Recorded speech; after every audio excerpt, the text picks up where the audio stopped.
Hola, buenas tardes. Mi nombre es Adán, una vez más.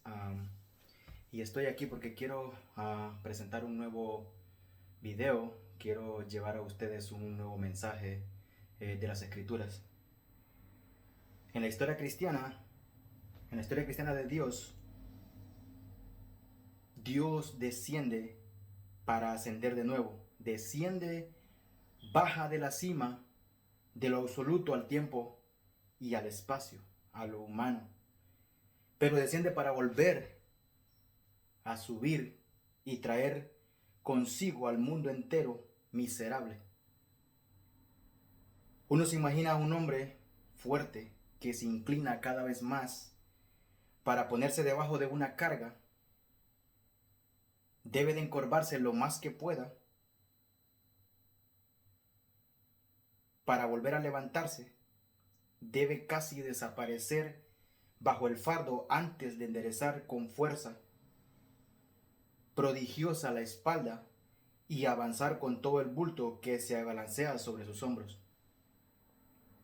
O podemos imaginar a un buceador que primero se despoja de todo hasta quedar desnudo totalmente, luego echa un vistazo en el aire y desaparece con un chapoteo invisible y atraviesa vertiginoso las claras y tibias aguas para adentrarse en las más oscuras profundidades hasta hundirse a la máxima presión en la zona mortífera del cieno, el fango y la vieja podridumbre, y que luego sale, regresa al calor y a la luz, sus pulmones casi estallan, hasta regresar por fin a la superficie con el precioso tesoro que gotea en su mano. Imaginemos por un momento al Salvador en estos personajes que acabo de mencionar, y en este enfoque de mi mensaje en este día, quiero que nos adentremos profundamente con Cristo en este pasaje, y quiero que vayamos a las Escrituras en el libro de Filipenses capítulo 2 versículo 5 al 8, y dice: haya pues en vosotros este sentir que hubo también en Cristo Jesús, el cual siendo en forma de Dios no estimó el ser igual a Dios como cosa a que aferrarse, sino que se despojó a sí mismo, tomando forma de siervo, hecho semejante a los hombres, y estando en la condición de hombre, se humilló a sí mismo, haciéndose obediente hasta la muerte y una muerte de cruz. Filipenses 2, versículos 5 al 8. La encarnación es el milagro central del cristianismo, la suprema y más maravillosa obra que Dios haya hecho jamás. El milagro de milagros. Este es el tema de Filipenses 2, 5 al 8. Algunos eruditos creen que este pasaje era primero un himno que cantaban los cristianos de la iglesia primitiva para conmemorar y celebrar la encarnación del Hijo de Dios. Ha sido llamado una joya cristológica, un diamante teológico cuyo brillo tal vez no tenga paralelo en las Escrituras. Con sencillez y brevedad, pero con una profundidad extraordinaria. Este pasaje describe la condescendencia de la segunda persona de la Trinidad para nacer, vivir y morir en forma humana con el fin de lograr la redención de la humanidad caída. Sin embargo, por insondables y profundo que sea este pasaje en lo teológico, también es ético. La primera frase, haya pues en vosotros este sentir que hubo también en Cristo Jesús, deja claro que su propósito primordial es animar a los cristianos a vivir como su Señor y Salvador. Pablo no solo quiso describir la encarnación para revelar sus verdades teológicas, sino que también son admirables. El presente, él presenta un ejemplo supremo e inigualable de humanidad que sirva como la motivación más poderosa de humanidad en los creyentes. La encarnación llama a los creyentes a seguir el ejemplo incomparable de humanidad renuncia, entrega, sacrificio y amor abnegado de Jesús al enfrentar la encarnación en obediencia y sumisión a la voluntad de su Padre. Comparemos Lucas 2:49, Juan 3:16, Juan 17:5 al 30, 12:49 y 15:10. En el versículo 5, Pablo pasa de la exhortación a la ilustración y la frase "este sentir" se relaciona con lo que antecede y lo que sigue. Alude al principio que acaba de plantear. Nada hagáis por contienda o por vanagloria, antes bien, con humildad, estimando cada uno a los demás como superiores a él mismo, no mirando cada uno por lo suyo propio, sino cada cual también por lo de los otros. Versículos 3 y 4.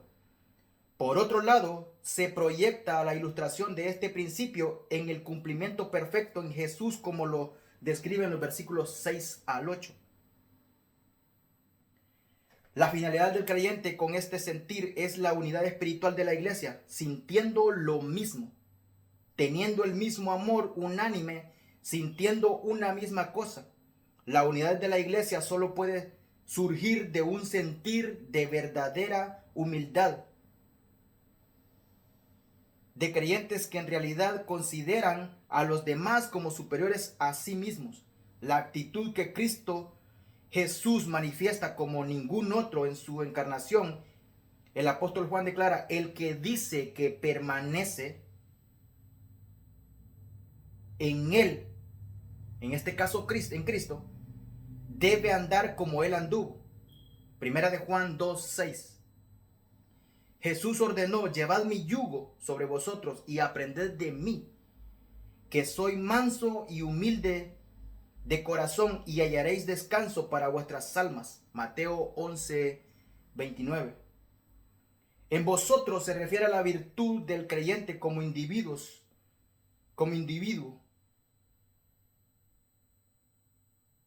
No se refiere a la virtud del creyente como individuo, sino que se dirige a toda la iglesia, que es tan propensa a las divisiones y contiendas, productos del orgullo y la vanagloria. Toda la iglesia debe mostrar la humildad del Señor y cabeza de la iglesia. Una de las escenas más reveladoras de su humildad fue el lavamiento de los pies de los discípulos en la última cena. La tarea de lavar pies sucios estaba reservada para los siervos del rango más bajo.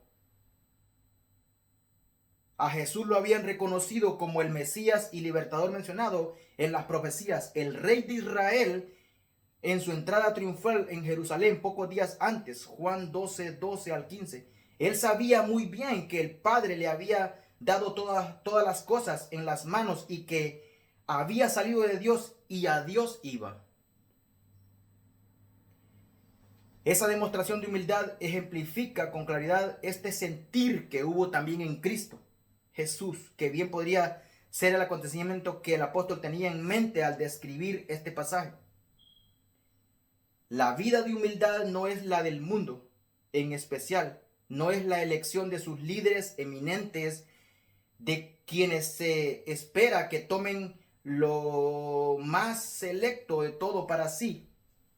Se les otorgan los máximos lugares de honor y respeto, y antes que servir, se supone que han de ser servidos. Jesús describió a los escribas y fariseos como los hombres que atan cargas pesadas y difíciles de llevar y las ponen sobre los hombros de los hombres, pero ellos ni con un dedo quieren moverlas. Antes hacen todas sus obras para ser vistos por los hombres, pues ensanchan sus filacterías y extienden los flecos de sus mantos y aman los primeros asientos en las cenas y las primeras sillas en las sinagogas y las salutaciones en las plazas, y que los hombres los llamen rabí. Mateo 23:4 al 7. Para una actitud gentil similar, la mayoría de los judíos en tiempos de Jesús, entre ellos los 12, Durante gran parte de su ministerio terrenal esperaban que el Mesías viniera como un libertador que conquistaría, reinaría y recibiría honores, al igual que aquellos judíos. Si los cristianos hubieran tenido que imaginar un plan para la encarnación del Hijo de Dios, sin duda habrían esperado que naciera en una familia ilustre y que recibieran la mejor educación, estaría rodeado por las mentes más brillantes y los ayudantes más capaces. Además, viviría en un ambiente suntuoso con infinidad de sirvientes que obedecieran sus órdenes y satisfacieran cada una y constantemente sus necesidades.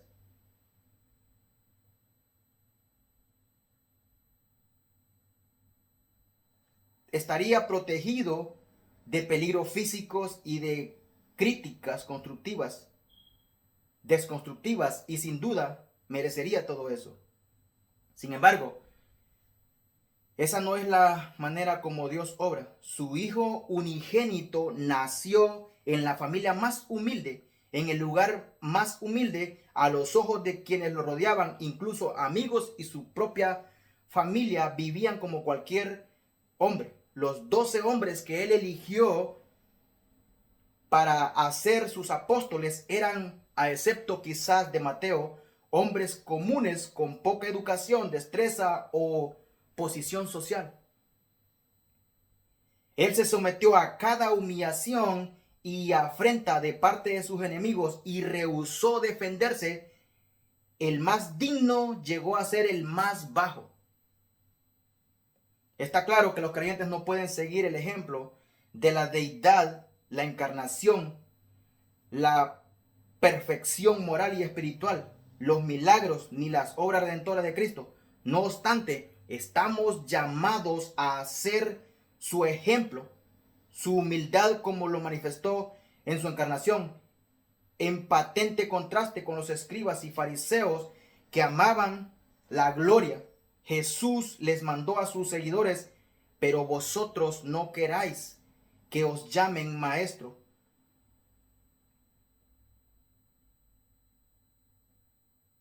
porque uno es vuestro maestro, el Cristo. Y todos vosotros sois hermanos, y no llaméis Padre vuestro a nadie en la tierra, porque uno es vuestro Padre, el que está en los cielos. Ni seáis llamados maestros, porque uno es vuestro maestro, el Cristo. El que es mayor de vosotros sea vuestro siervo, porque el que se enaltece será humillado, y el que se humilla será enaltecido. Mateo 23, 8 al 12.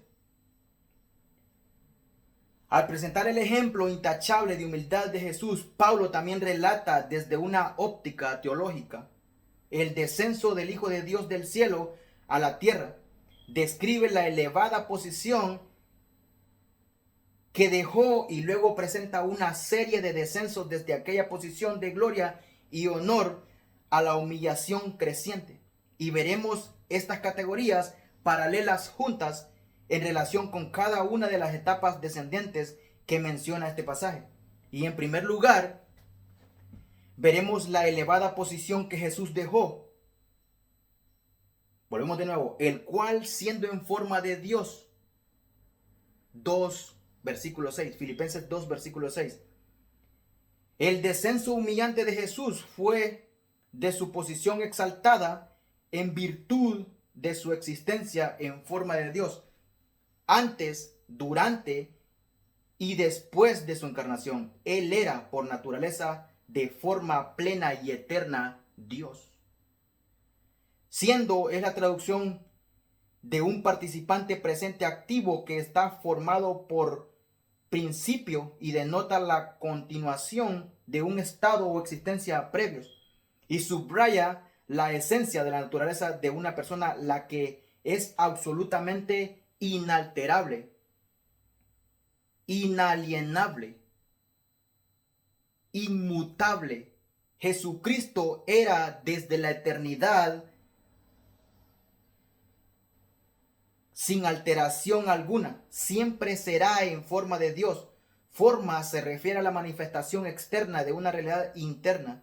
La idea es que antes de la encarnación, desde la eternidad, Jesús preexistía en forma de Dios, siendo igual a Dios al Padre en todo por su misma naturaleza y ser interior. Jesucristo ha sido siempre y será siempre plenamente divino. Pablo expresó la verdad de la deidad de Cristo a los colosenses con estas palabras: Él, Jesucristo, es la imagen del Dios invisible, el primogénito de toda creación. Colosenses 1:15. Refiriéndose a Cristo, Juan empieza su evangelio con la declaración: en el principio era el Verbo, y el Verbo era con Dios, y el Verbo era Dios. Este era en el principio con Dios, y aquel Verbo fue hecho carne y habitó entre nosotros, y vimos su gloria, gloria como la del unigénito del Padre, lleno de gracia y de verdad. Juan 1:1. Jesús dijo de sí mismo: de cierto os digo, antes que Abraham fuese, yo soy.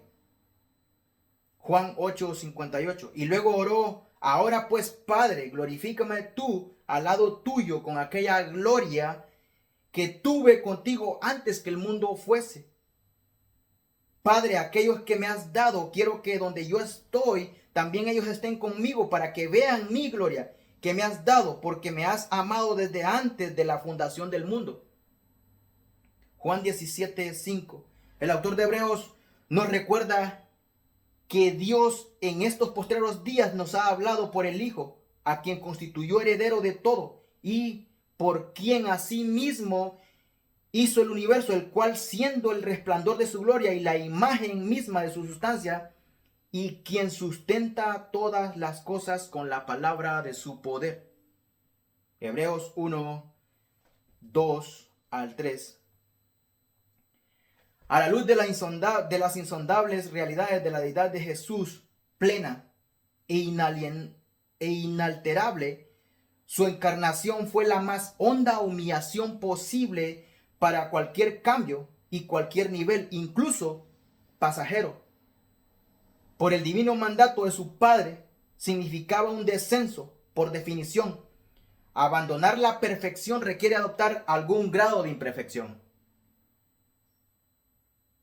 No obstante, sin dejar de menguar su perfecta deidad ni su absoluta santidad, en una realidad que excede la comprensión humana, el Creador tomó forma de lo creado.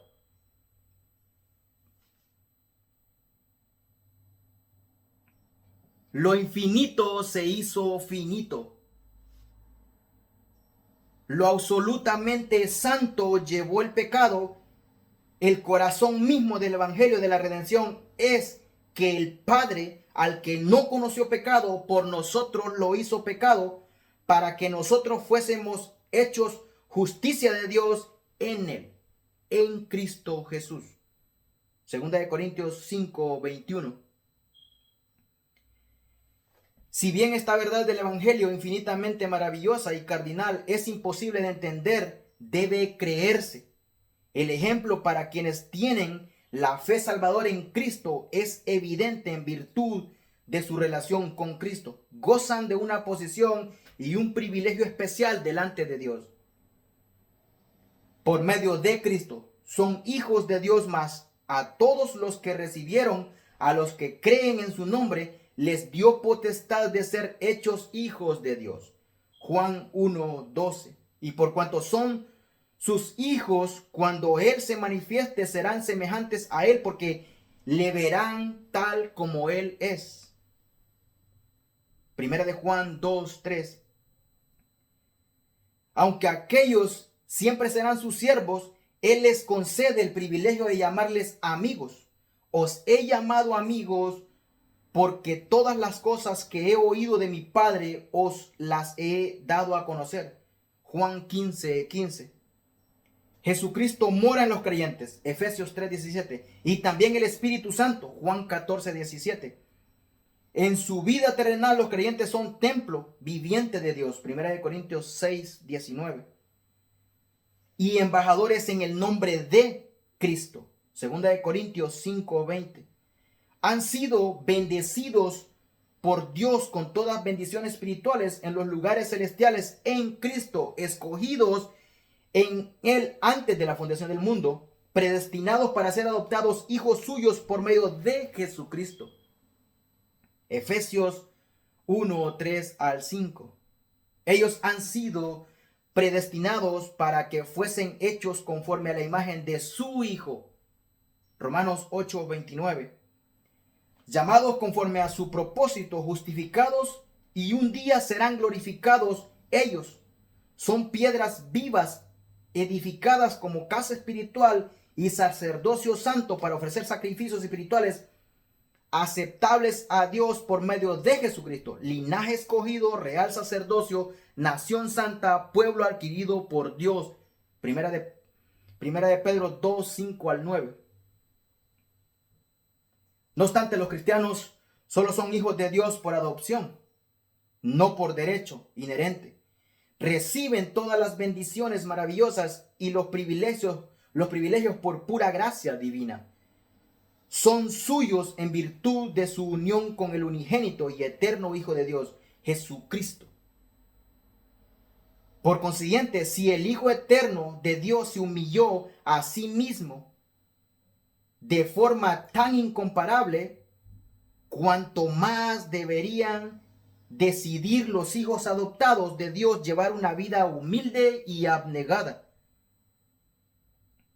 Es lamentable que por desatender de forma egocéntrica el ejemplo y la enseñanza de su Señor, algunos cristianos se jacten de su posición como hijos de Dios, como hijos del Rey. Creen que merecen vivir como la realeza, a pesar de que el Rey de Reyes, el Señor Jesucristo, muchas veces ni tenía dónde recostar su cabeza. Y que Él les manda a sus seguidores: llevar mi yugo sobre vosotros y aprended de mí, que soy manso y humilde de corazón. Mateo 11:29. No es casual que la primera bienaventuranza diga: bienaventurados los pobres en espíritu, porque de ellos es el reino de los cielos. Y como primer paso, no estimó el ser igual a Dios como cosa a que aferrarse. Filipenses 2:6. Desde una posición exaltada como Dios, el primer paso descendente de Cristo fue que no estimó el ser igual a Dios como cosa a que aferrarse. Aunque seguía existiendo plenamente como Dios en su encarnación, se negó a retener su derecho y prerrogativa divina. Ser igual a Dios es sinónimo de la frase anterior: en forma de Dios. Al repetir la declaración de la verdadera naturaleza y esencia de Cristo, Pablo recalca su absoluta e incontestable realidad. Es interesante que la palabra igual está en una forma plural, lo cual sugiere que Pablo podría referirse a cada aspecto de la deidad de Cristo.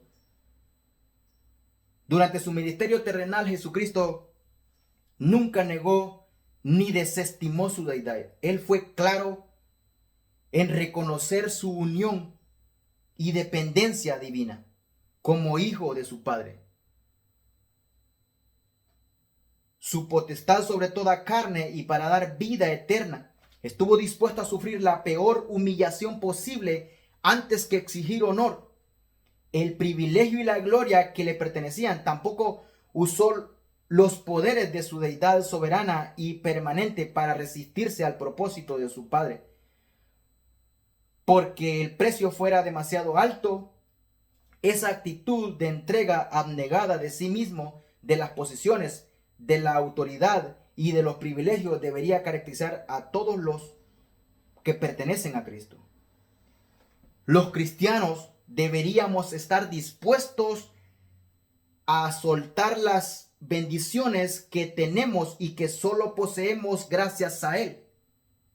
Los cristianos hemos sido separados del mundo como hijos de Dios y compartimos la herencia con Jesucristo. Con todo, no debemos aferrarnos a dichos privilegios y bendiciones, antes bien, el cristiano, al igual que el Señor, deben desligarse de estos y estar dispuestos a sacrificarlo todo por el bien de los demás. Segundo paso, sino que se despojó a sí mismo. En el siguiente paso descendente, Jesús siguió no aferrándose a sus prerrogativas divinas, antes bien, Él se despojó a sí mismo. Sino que significa no esto, sino aquello, y establece un claro contraste de ideas. Aunque era plenamente Dios, se despojó de sí mismo, de todos sus privilegios. Despojó significa desprenderse completamente de algo. Jesucristo se despojó a sí mismo de todo vestigio de su superioridad y privilegio, y se negó a hacer valer cualquier derecho divino para su provecho personal. Lo entregó básicamente todo.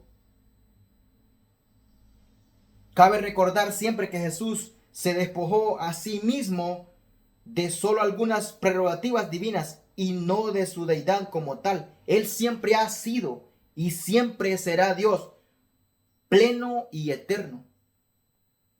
Como Pablo declara en el versículo anterior, los 4 evangelios también dejan claro que Él no abandonó su poder divino para realizar milagros, perdonar pecados o conocer la mente y el corazón de las personas. Si Él hubiera dejado de ser Dios, lo cual es imposible, no hubiera podido morir por los pecados del mundo. No habría muerto en la cruz y permanecido en la tumba, incapaz de vencer el pecado o la muerte. Incluso muerto tenía que ser Dios poderoso a fin de vencer la muerte en su propia muerte. El Hijo de Dios se despojó a sí mismo de 5 derechos divinos. Primero, se despojó momentáneamente de su gloria divina. Poco antes de su arresto, Jesús levantó los ojos al cielo y rogó: Padre, la hora ha llegado. Glorifica a tu Hijo para que también tu Hijo te glorifique a ti. Ahora pues, Padre, glorifícame tú a tu lado con aquella gloria que tuve contigo antes que el mundo fuese. Juan 17, 1 al 5. Segundo, el Hijo de Dios dejó la adoración de los santos y los ángeles en el cielo y se sometió a la incomprensión, la abnegación, la incredulidad, las calumnias y toda clase de persecución e injurias de parte de los hombres pecadores.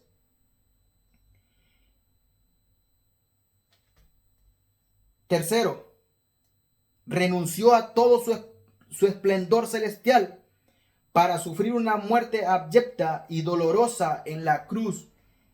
Él no perdió su gloria divina, sino que más bien estuvo velada, escondida en su humanidad de la vista de los hombres. Un asomo de ella pudo observarse en sus muchos milagros, sus palabras sabias, su actitud humilde, a la cual Pablo exhorta a imitar en este pasaje, y sin duda alguna en su sacrificio final por el pecado en la cruz. Se manifestó de manera breve y parcial a Pedro, Jacobo y a Juan en el monte de la transfiguración en Lucas 9, 31 y 32. No obstante, no se volvió a evidenciar hasta su resurrección y ascensión, y solo antes quienes le pertenecían. Cuarto, Jesús se despojó de sí mismo, de la autoridad divina que podría ejecutar con independencia. La manera como funciona la Trinidad es, por supuesto, un gran misterio. Al interior de la deidad hay perfecta armonía, acuerdo en todo sentido y nivel posible. Jesús declaró sin dejar lugar a duda plena igualdad con el Padre. Yo y el Padre uno somos. Juan 10:30. Con todo, acababa de decir con igual precisión durante su encarnación: ¿no puedo yo hacer nada por mí mismo? Según oigo, así juzgo, y mi juicio es justo, porque no busco mi voluntad, sino la voluntad del que me envió, la del Padre. Y he descendido del cielo no para hacer mi voluntad, sino la voluntad del que me envió. Juan 6:38. Mientras enseñaba en el templo, Jesús dijo: a mí me conocéis y sabéis de dónde soy. Y no he venido de mí mismo, pero el que me envió es verdadero, a quien vosotros no conocéis, pero yo le conozco, porque de él procedo y él me envió. Juan 7:28 y 29. En el huerto de Getsemaní, la noche de su traición y arresto, él rogó 3 veces: Padre mío, si es posible, pase de mí esta copa. Y sin embargo, cada petición fue seguida de otra de sometimiento, pero no sea lo que yo quiero, sino como tú. El autor de Hebreos escribe: aunque era hijo, por lo que padeció, aprendió la obediencia. Hebreos 5:8. Quinto, Jesús se despojó a sí mismo del ejercicio voluntario de algunos de sus atributos divinos, mas no de la esencia de su deidad. Él no dejó de ser omnisciente, omnipresente, omnipotente o inmutable. Él decidió no hacer pleno uso de esas facultades durante su ministerio y vida en la tierra. Aún así, ejerció algunos de manera selectiva y parcial. Sin haberlo conocido, Jesús, en su omnisciencia, sabía que Natanael era un verdadero israelita, en quien no hay engaño. Y no tenía necesidad de que nadie le diese testimonio del hombre, pues él sabía lo que había en el hombre. Juan 1:47 y 2:25. Gracias a su omnipresencia, él sabía dónde había estado Natanael antes de verlo. 1:48. No obstante, hizo esta confesión acerca de el momento exacto de su regreso. Pero el día y la hora nadie sabe, ni aun los ángeles de los cielos, sino solo mi Padre. Mateo 24:36. Jesús se despojó a sí mismo de sus riquezas eternas. Por amor a vosotros se hizo pobre, para que vosotros con su pobreza fueseis enriquecidos. 2 de Corintios 8:9. Si bien muchos comentaristas han interpretado su pobreza como una referencia a su situación económica en la tierra, nada tiene que ver con eso. El punto no es que Cristo haya renunciado a las riquezas terrenales, sino a las celestiales.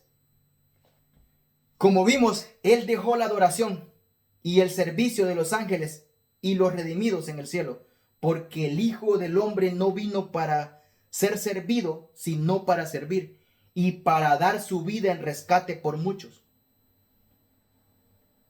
Segundo paso, Él se despojó de sí mismo por un tiempo de su relación única, íntima e indirecta con su Padre Celestial, incluso hasta el punto de que Él lo desamparara para cumplir el plan divino de la redención. Al que no conoció pecado, por nosotros lo hizo pecado, el Padre, para que nosotros fuésemos hechos justicia de Dios en Él.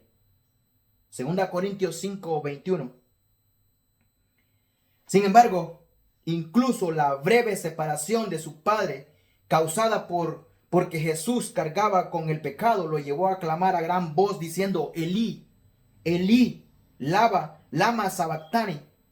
Esto es: Dios mío, ¿por qué me has desamparado? La expectación horrenda e inimaginable de estar alejado de su Padre y de llevar el pecado ya lo había llevado a sudar gotas de sangre en agonía y a estar muy triste hasta la muerte. Es obvio que los cristianos no pueden despojarse de sí mismos en el mismo grado que el Señor lo hizo, porque mientras Él empezó de la posición más elevada, los cristianos lo hacemos desde la más baja. Los creyentes tienen infinitamente menos que despojarse, aún lo que tienen les ha sido dado por la gracia de Dios. Los creyentes tienen la obligación de seguir el ejemplo de su Señor, despojándose a sí mismo de todo lo que estorba al servicio y obediencia a Él. Así como Jesús no dejó de ser Dios cuando se despojó a sí mismo, tampoco los cristianos dejan de ser hijos cuando se despojan a sí mismo, como lo hizo Él. Tercer paso. Tomando forma de siervo, Filipenses 2:7. En el siguiente paso de su descenso, en el que se despojó aún más, Jesús dejó todos los derechos de su señorío, tomando forma de un siervo, de un esclavo. Aunque tenía la forma inherente de Dios, versículo 6, voluntariamente tomó la forma, la esencia misma y la naturaleza de un siervo. Tan cierto como él era en forma de Dios, ahora existía en forma de siervo. Él no solo se vistió como siervo, sino que en realidad se convirtió en un esclavo, en un siervo, en todo el sentido de la palabra. Nada poseían, ni siquiera las vestiduras que llevaban. Todo lo que tenían, incluso su vida, les pertenecía a su amo. Jesús sí era dueño de sus vestiduras, pero no tenía tierras, ni casa, ni oro, ni joyas. No tenía un negocio, un bote o un caballo. Tuvo que pedir prestado un burro para poder entrar a Jerusalén. Una habitación para la última cena, incluso ser enterrado en una tumba prestada. Se negó a tener cualquier propiedad o gozar de cualquier ventaja o servicio especial para sí en lo que respecta a su gloria. El Rey de Reyes quiso convertirse en el siervo de siervos. El que era el principio con Dios y por medio de quien todas las cosas fueron hechas, no reclamó para sí nada de cuanto había creado. Entre otras funciones, un siervo debía llevar las cargas de otros. Como el siervo supremo, Jesús llevó la carga que ningún hombre podría llevar, que es el pecado de todos los que llegarían a creer. Como reveló Isaías, Jehová cargó en él el pecado de todos nosotros.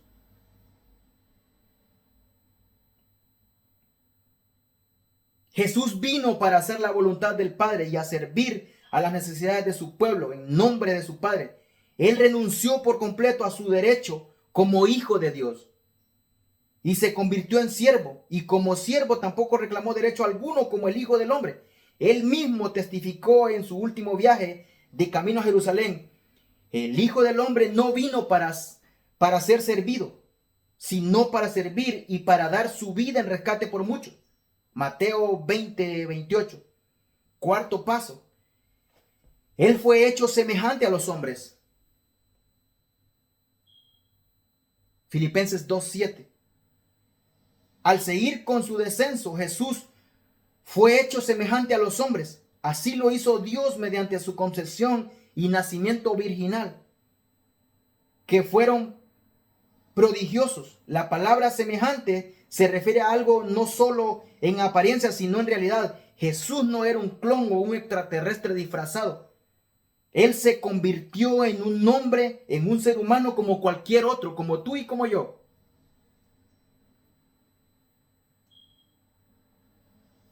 Con todos los atributos de la humanidad, un hombre auténtico entre los hombres.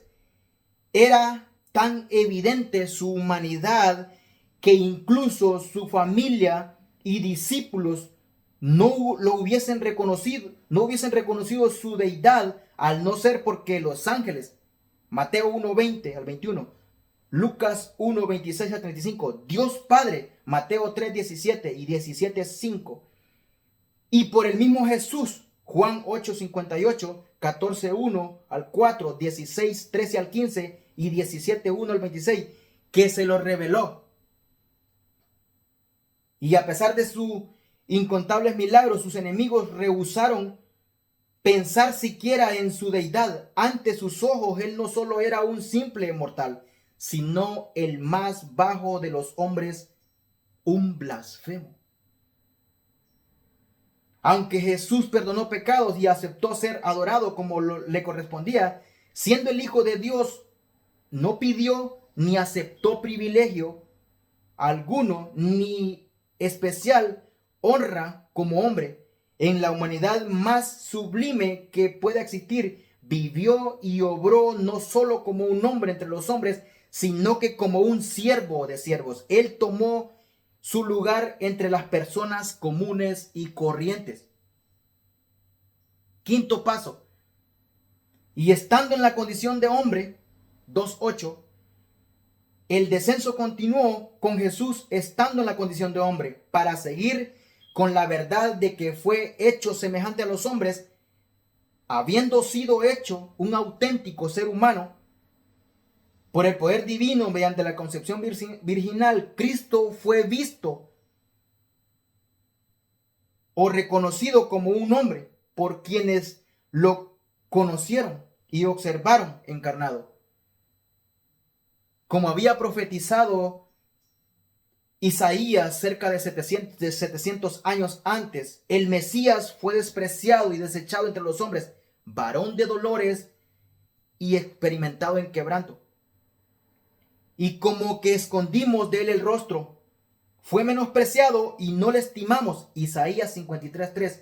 Juan también escribió: en el mundo estaba y el mundo fue hecho por él, pero el mundo no le conoció. A los suyos vino y a los suyos no le recibieron. Juan 1:10 y 11.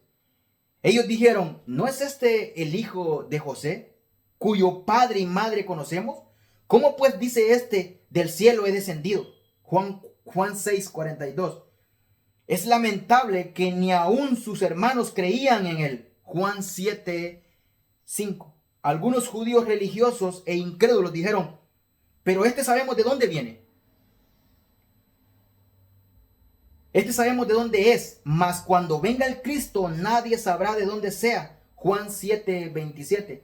Y por buena obra no te apedreamos, le dijeron, sino por la blasfemia, porque tú siendo hombre, volvemos otra vez, hombre, siendo hombre te haces Dios. Juan 10:33. Inclusive algunos le acusaban de tener demonio. Sexto paso, se humilló a sí mismo. Para continuar la profunda descripción de la humillación de Cristo, Pablo dice que Jesús se humilló a sí mismo. Aquí el énfasis se centra más en la actitud personal de Jesús que en su naturaleza y forma. El momento más impresionante y conmovedor de la humillación de Jesús fue su arresto, juicio y crucifixión. Se burlaron de él, lo calumniaron, escupieron, golpearon y azotaron y hasta le arrancaron parte de su barba. Con todo, él nunca se defendió, no se enojó, no exigió, no acusó, se negó a hacer valer sus derechos como Dios o incluso como humano. Séptimo paso. En su descenso Jesús estuvo dispuesto a sufrir la humillación y la degradación, aún haciéndose obediente hasta la muerte. Su obediencia y el alcance de la redención constituyen el tema de Romanos 5:12 y 19, cuya idea clave es que por la justicia de uno vino a todos los hombres la justificación de vida. Su obediencia es una señal inequívoca de su deidad y autoridad, porque solo un ser divino puede aceptar la muerte como obediencia. Uno podría pensar que en algún punto de su sacrificio final, él diría: basta, esto es suficiente. No obstante, su perfecta sumisión lo llevó hasta la muerte, porque esa era la voluntad de su Padre. Hasta en su agonía, al rogar en el huerto: Padre, Padre mío, si es posible, pase de mí esta copa. Él reconoció que en la voluntad de su Padre era imposible evitar la crucifixión, pues oró: no sea lo que yo quiera, sino como tú quieres. Mateo 26:39. El compromiso con la voluntad de Dios era su deseo. Al referirse a ese momento desgarrador, el autor de Hebreos dice que Cristo en los días de su carne, ofreciendo ruegos y súplica con gran clamor y lágrimas que le podrían librar de la muerte, fue oído a causa de su temor reverente. Aún así explica, y aunque era hijo, por lo que padeció y aprendió la obediencia, y habiendo sido perfeccionado, vino a ser autor de eterna salvación para todos los que obedecen. Hebreos 5, 7 al 9. Mucho antes de su arresto, Jesús declaró: por eso me ama el Padre, porque yo pongo mi vida para volver a tomarla. Juan 10, 17.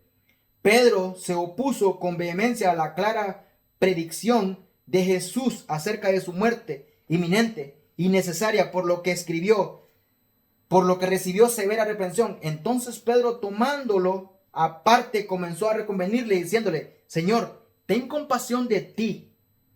En ninguna manera esto te acontezca.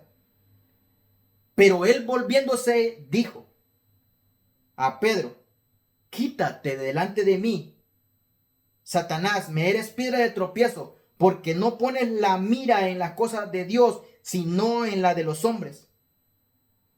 Mateo 16, 22, 23. Puesto que la mente de Jesús solo se centraba en los intereses de Dios, no en los suyos ni en lo del hombre, con gusto se hizo obediente hasta la muerte, porque Cristo, cuando aún éramos débiles, a su tiempo murió por los impíos. Romanos 5, 6. Octavo paso: y muerte de cruz. En la última etapa de su descenso y humillación, Jesús se sometió a la muerte y muerte de cruz. De muchas formas hubiera podido ser ejecutado, una de ellas por decapitación como Juan el Bautista, o apedreado como Esteban, o colgado, pero él no había sido predestinado para otra clase de muerte, sino una muerte de cruz. La crucifixión es quizás la forma de ejecución más cruel, extremadamente dolorosa y vergonzosa que se haya concebido. Fue inventada en un principio por los antiguos persas o fenicios y luego perfeccionada por los romanos. Estaba reservada para los esclavos, los delincuentes más viles y los enemigos del Estado. Ningún ciudadano romano podía ser crucificado sin importar cuán atroz fuera su crimen. Los judíos consideraban la crucifixión como una forma de horca, y quienes eran colgados serían malditos por Dios. Con respecto al cuerpo de un hombre colgado, la ley exigía: no dejaréis que su cuerpo pase la noche sobre el madero, sin falta lo enterrarás el mismo día, porque maldito por Dios es el colgado, y no contaminarás tu tierra que Jehová tu Dios te da para heredad. Deuteronomios 21 al 23. En el plan perfecto de Dios, la crucifixión de su Hijo no solo era admisible, sino obligada. Pablo explicó: Cristo nos redimió de la maldición de la ley, hecho por nosotros maldición, porque escrito está: maldito todo el que es colgado en un madero. Gálatas 3:13. Y Pedro declara: quien llevó él mismo nuestros pecados en su cuerpo sobre el madero, para que nosotros, estando muertos en los pecados, vivamos a la justicia, y por cuya herida fuisteis sanados. Primera de Pedro 2:24. En la infinita sabiduría de Dios, la muerte de cruz era el único camino a la redención de la humanidad caída. Cristo ha sido y seguirá siendo la única vía de escape del pecado. Solamente por Cristo, en Cristo somos perdonados, por sus llagas somos nosotros curados.